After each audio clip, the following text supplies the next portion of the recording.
जो क्राइम में first number है।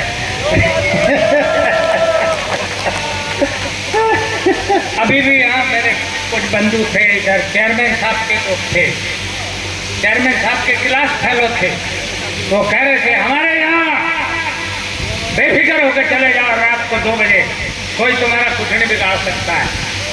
आप पहले की बात छोड़ो, पहले तो आप सब कुछ यहीं कर देते थे जानकर।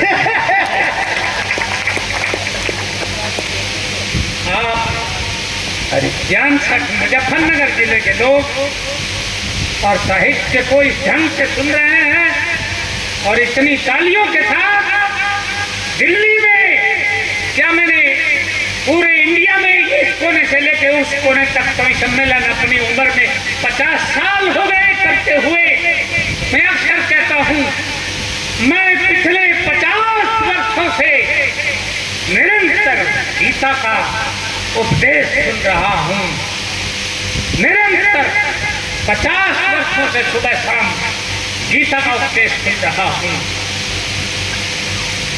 धार्मिक आदमी हूँ, गीता मेरी पत्नी का नाम।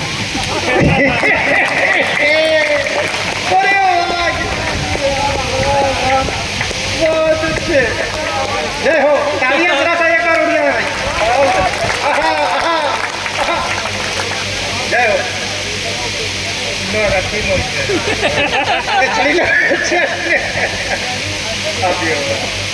आपने देखा तुषा जी के लिए भी आपने तालियां बजाई और मैं समझ रहा हूँ जो साजिशें चल रही हैं।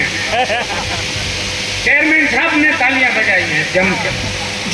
मैं गया था तुषा जी के यहाँ पिछले दिनों, मैंने देखा वहाँ, मैंने कहा बैठो तुषा जी आपसे मिलने आए हैं। इन्होंने कहा बैठो मैं जरा नहा के आती हूँ। ये बाथरूम में चले गए, वहाँ 2 डायरियाँ रखी थी, उसमें मैंने दोनों को सोचा इसमें गीत लिखे हुए तो गीत पढ़े जरा। तो उसमें एक डायरी में लिखा हुआ था मेरे प्रिय प्रेम के पात्र, मेरे प्रेम पात्र 3 लोग। चेयरमैन साहब का नाम सबसे ऊपर था, विधायक जी का नाम था, फिर सैनी जी का नाम था, शुक्ला जी का भी था, शुक्ला जी का नाम था, 3 नाम थे। फिर मैंने दूसरी डायरी उठाई, उसमें देखा उसमें 13 कवियों के नाम थे। मैं तो न 3 में था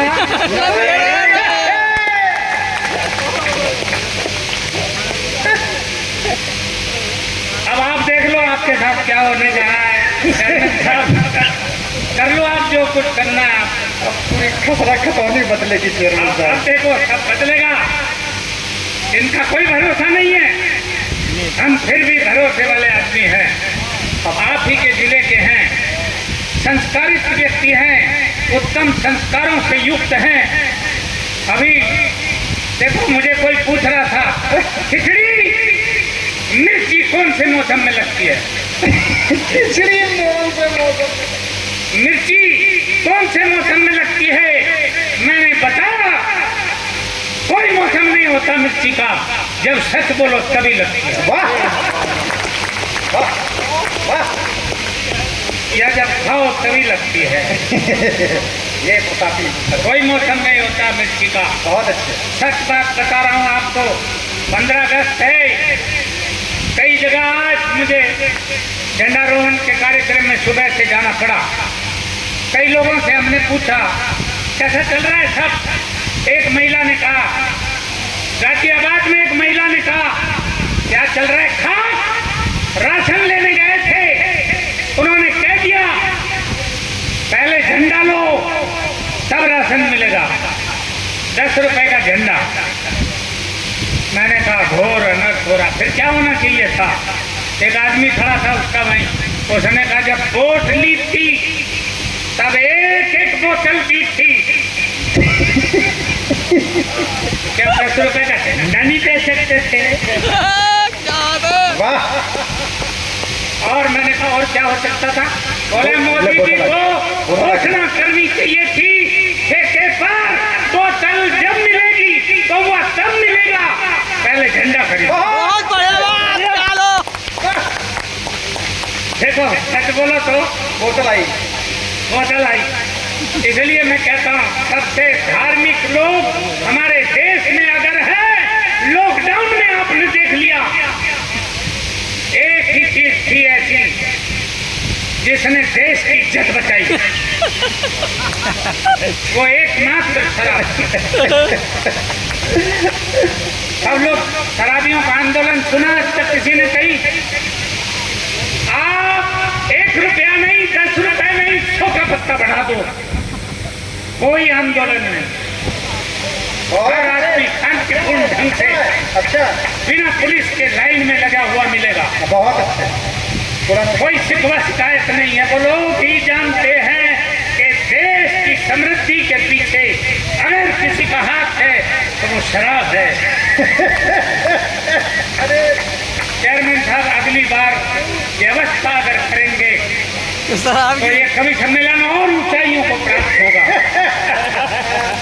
बाकी सब नीचाइयों को प्राप्त करें। ये हमारे प्रधानमंत्री जी से हम आंदोलन करेंगे और हम मांग रखेंगे कि ऐसे भाइयों के लिए विशेष रूप से बिना ब्याज का लोन दिया जाए। ऐसे लोगों को डिस्पोजल मुफ्त में उनको उपलब्ध कराया जाए। और रेलों में एक डिब्बा जैसे महिलाओं के लिए लगाया है, ऐसे शराबी भाइयों के लिए लगाना चाहिए। 15 अगस्त और 26 जनवरी को ऐसे लोगों को सम्मानित किया जाना चाहिए। जहाँ कवि सम्मेलन हो, जहाँ भी कवि सम्मेलन हो तो कवि सम्मेलन और ऊंचाइयों को प्राप्त करेगा। आइए, क्या लेके आया? बोतल। हाँ देखो, अब बैठ जा, अब मत आना जब तक मैं खड़ा हूँ इधर। ले जा, निकल ले बाहर। आइए, हंसिए थोड़ा देर, अपना खून बढ़ाइए। हंसने से खून बढ़ता है और तालियां बजाने से एक्यूप्रेशर हो जाता है। हमारी बॉडी के सारे पार्ट एक्टिव हो जाते हैं। अपने अच्छे स्वास्थ्य के लिए तालियां बजाइए। हाँ, मिल के बजाओ। जानकीपुर वालों, मुजफ्फरनगर वालों, बजाना ही है तो ढंग से बजाओ। हमारे इस मुजफ्फरनगर जिले का नाम बजाने वालों में सबसे आगे है पूरे देश में। बहुत अच्छे। इसलिए मिलके बजाओ। कवि सम्मेलन देखो, अभी तक बात सब चुप हो जाती थी, मगर अब नहीं होती। अब हर आदमी के हाथ में मोबाइल है। ये कवि सम्मेलन पूरी दुनिया में जाने वाला है। अभी तो इसका टाइम देखो बढ़ता जा रहा है। ये संजीव भ्रमर आपके क्षेत्र से ऐसा आपने ये सौगात पैदा की है, सारे कवियों को सस्ते में उपलब्ध कराता है। केवल यही आती है, वरना ये कवि सम्मेलन 1 लाख में नहीं होता। ये चेयरमैन साहब की और संजीव भ्रमर की ये साजिश का शिकार हम लोग हैं। ये तो आपने इज्जत रख ली, 500 के नोट निकाल के ला रहे हो।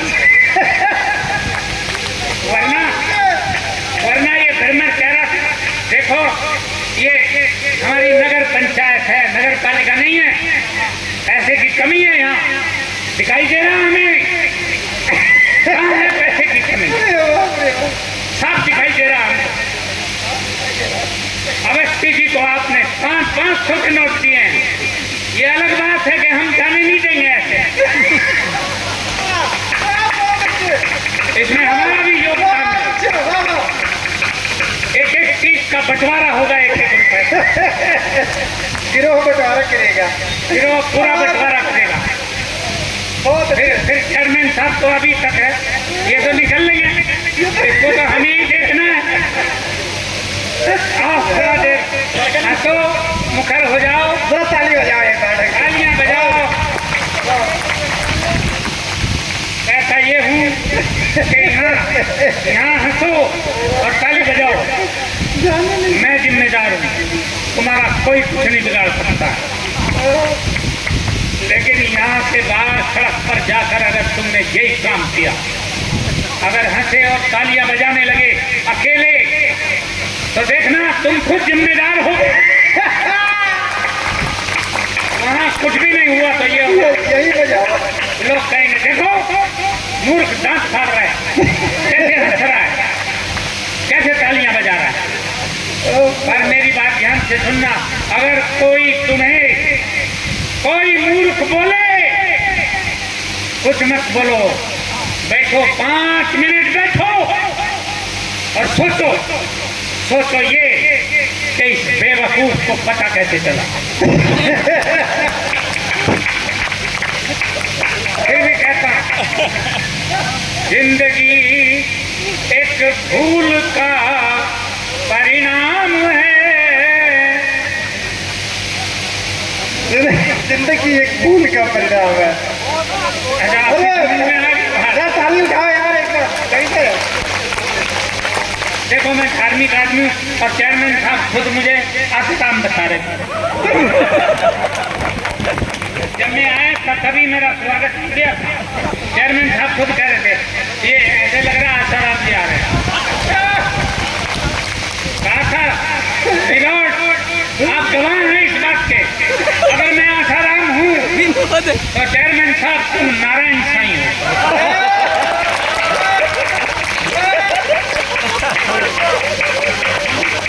और ये हमारे विधायक सैनी जी, विधायक चले भी गए तो कोई बात नहीं, लेकिन ये विधायक नहीं, ये जगत गुरु रामपाल है।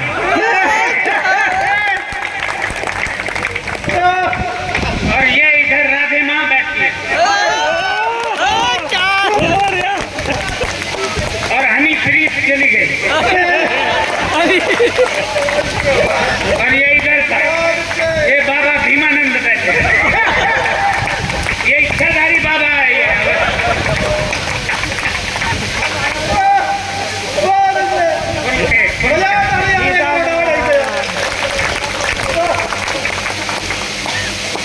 मेरी 4 लाइन सुनिए, आप समझ रहे हो, मुझे बहुत अच्छा लग रहा है। मुझे लग रहा है आप मेरी तरह पढ़े लिखे जिंदगी एक भूल का परिणाम है, इसलिए होती सुबह। तुम्हें कैसे करना, इसका मसला कर रहे हो बराबर। लगे रहो मुन्ना भाई, मैं चाहता भी यही हूँ। जिंदगी एक भूल का परिणाम है, इसलिए होती सुबह और शाम है। सृष्टि क्रम चलता रहे इसके लिए,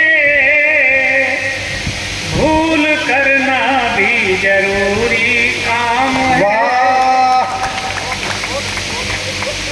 सुधार करो बंधुओं, परम धार्मिक कर ये धर्म के आप सुनना, धार्मिक बात हम बताएगा। अब बता रहा हूँ इसका रहस्य आपको। हमारी पुरानी कहानियां, दादा दादी की कहानियां सुनी आपने, हर एक ने सुनी। हर कहानी कहाँ से शुरू होती थी? एक राजा था, उसके साथ रानियां। हम अपने संस्कारों को भूल गए।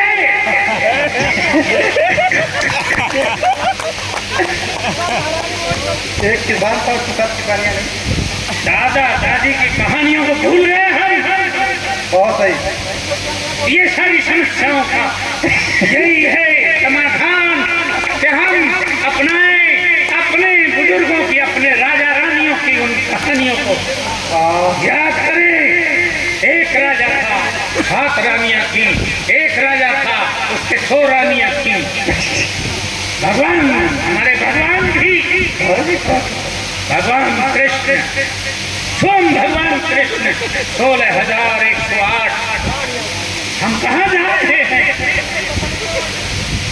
निरंतर पतन की ओर, पुतली की ओर नहीं, पतन की ओर जाता।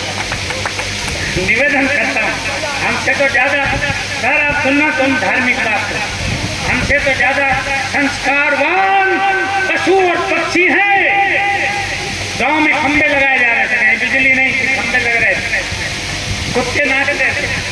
किसी ने पूछा कुत्तों से, अरे तुम्हें क्या मिलेगा इससे, बिजली आ रही गांव में? उसने कहा हमारे लिए लग रहा है।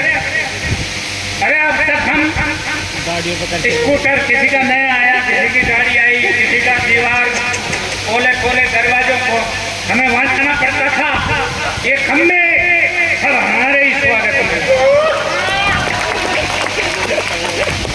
बोलो, सतयुग से लेकर सतयुग द्वापर त्रेता कलयुग आ गया, कुत्तों के संस्कार जो के तो हैं, हम कहाँ जा रहे हैं? आओ हम अपने पुराने संस्कारों को याद करें, अपनी हिंदू संस्कृति को याद करें, अपने में सुधार करें। उसका परिणाम हमें भोगना पड़ रहा है। हम आपको बताएं, अगर कोई गलती हो जाए तो क्या करना चाहिए? कोई टेंशन ले जाए तो क्या करना है? टेंशन कभी भी लेना नहीं है, देना है। तरीका मैं बताता हूँ, करके देखो, बहुत मजा आता है। मैंने खुद किया हुआ है, प्रैक्टिकल करके देखो, बहुत मजा आएगा। देखो, ये चेयरमैन साहब यहाँ पर सपना चौधरी को भी बुला सकते थे, उन्होंने तुषा को और मुझे ही क्यों बुलाया? इस रहस्य को समझो आप। ये कोई सम्मेलन ही क्यों कराया चेयरमैन साहब? अपने चरित्र को बचाने के लिए।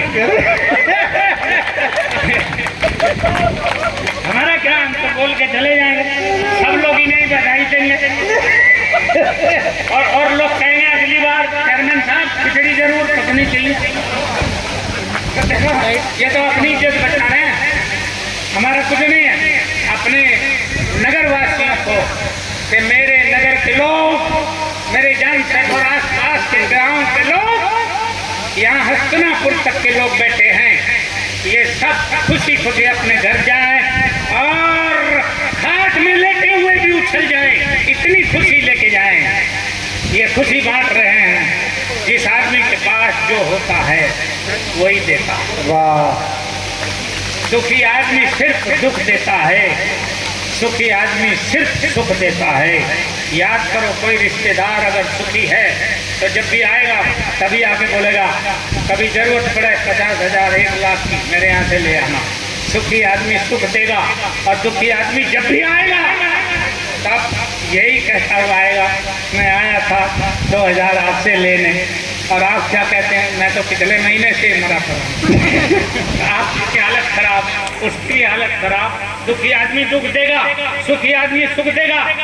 देखो, चेयरमैन साहब ने ये कवि सम्मेलन इसलिए कराया, ये और भी कुछ करा सकते थे, बहुत कुछ है कराने के लिए, बहुत पर इन्होंने यही क्यों कराया?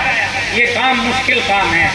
रुलाना बहुत आसान है, हंसाना बहुत मुश्किल काम है।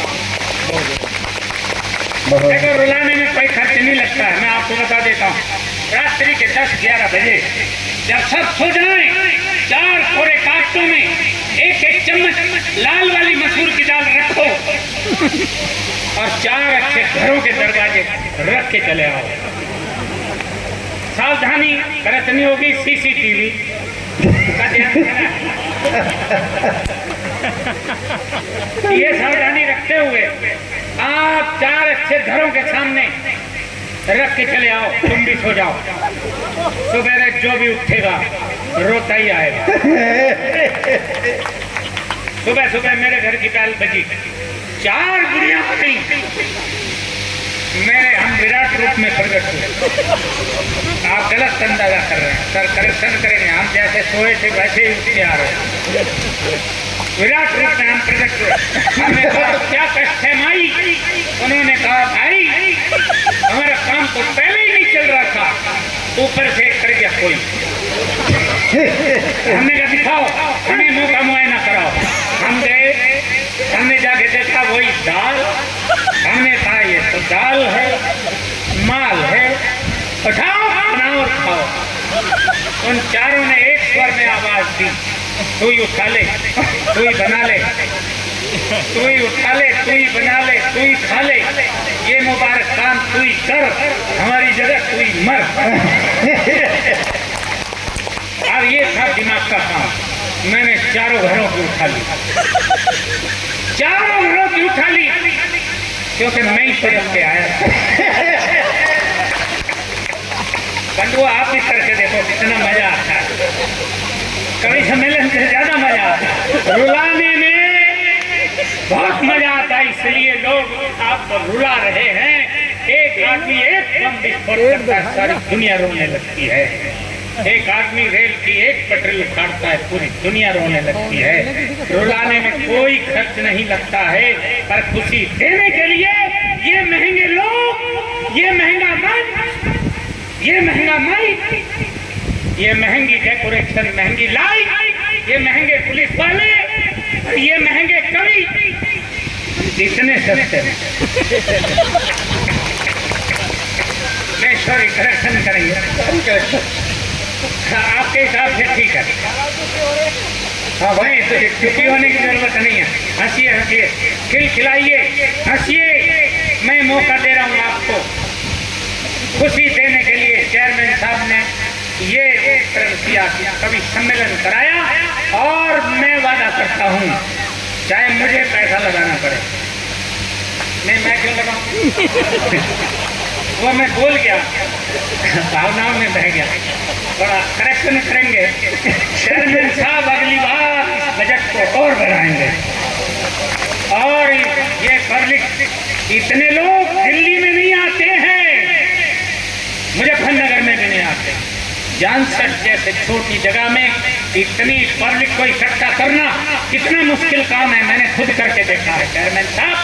मैंने तो रामलीला कराई थी, रामलीला, पैसे थे नहीं, बजट नहीं था, समस्या, रामलीला करवा ली। अब कलाकार कहाँ से लाता? वो मथुरा से, वृंदावन से कहाँ से लाता? पैसा नहीं था, अपने यहीं के पकड़े लौंडे, अपना करवा दिया काम। अब सीन आया कि सुरपंखा की नाक काटनी थी। लक्ष्मण जी को डेंगू हो गया। वो लक्ष्मण हमारा बेचारा बीमार हो गया। अब क्या करें? डायरेक्टर तो हम ही थे, जैसे चेयरमैन साहब डायरेक्टर हैं, आज मैं डायरेक्टर था, तो मुझे इंतजाम करना था। मैं तलाश में था, एक आदमी बैठा था बेचारा, वही एक भला आदमी था, पिए हुए था थोड़ी। मैंने कहा भैया हमारा जरा सा काम कर दो, लक्ष्मण का रोल करना है, और ये लो चाकू, उल्टी तरफ से वो जो सुरपन का बना है लड़का, बस उसकी नाक की टोपली पकड़ के उल्टी तरफ से घुमाना। बोलो क्या लोगे? बोला 130 रुपए एक पौवा, अंग्रेजी वाला। मैंने कहा यार सस्ता सौदा, मैंने उसको दे दिया। वो एडवांस में लेके आ गया, आके पी के भी आ गया। उसे वो उल्टी तरफ से चलाना था, और